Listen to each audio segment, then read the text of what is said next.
এ যেন চিকিৎসা নয়, একের পর এক মৃত্যুর খেলা। সুস্থ হওয়ার আশায় হাসপাতালে গিয়েছিলেন, কিন্তু কেউ ফিরেছেন সন্তানের মুখ না দেখেই, আবার কেউ টনসিলের ছোট্ট একটি অস্ত্রোপচার করতে গিয়ে ফিরেছেন নিথর দেহ হয়ে। টাঙ্গাইলে এমন ঘটনার পর আবারও প্রশ্ন উঠেছে চিকিৎসা সেবা নিয়ে।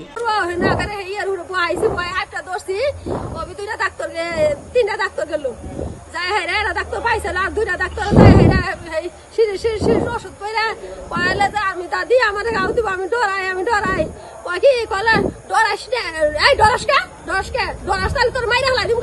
প্রসব ব্যথা নিয়ে টাঙ্গাইল সদর উপজেলার রত্না বেগমকে দালালের মাধ্যমে শহরের জয় ক্লিনিক অ্যান্ড হাসপাতালে ভর্তি করা হয়। সেখানে ডাক্তার আব্দুর রৌফ তার সিজারিয়ান করেন।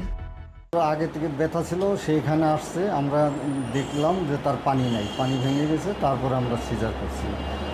বাচ্চার যখন একটু শ্বাসকষ্ট ছিল আমরা সদরে পাঠাইছি, সদরে ভর্তি হয়েছে, তারপরে মারা গেছে। আমার রোগীর লোক বলছে, কিন্তু আমি আমার স্টাফে জিজ্ঞেস করছি না, সাথে সাথে চলে গেছি।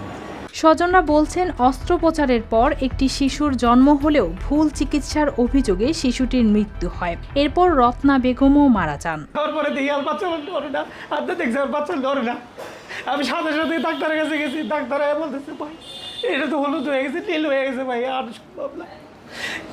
এই ডাক্তার এখন এসে শুনি যে এই জয় ক্লিনিকে যে ডাক্তারে অপারেশন করছে ওই ডাক্তার গাইনি ডাক্তারই না।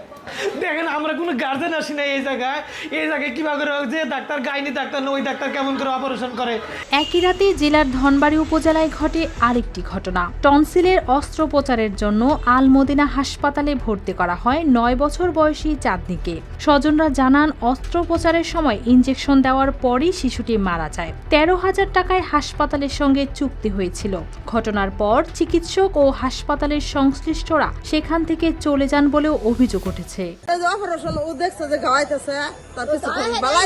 ওনারা বলতে দেন, আপনি কথা বলেন না। এখন মেলাক্ষণ পরে পরে তারপরে বাইরে বলছে যে মমি সিং না লাগবো।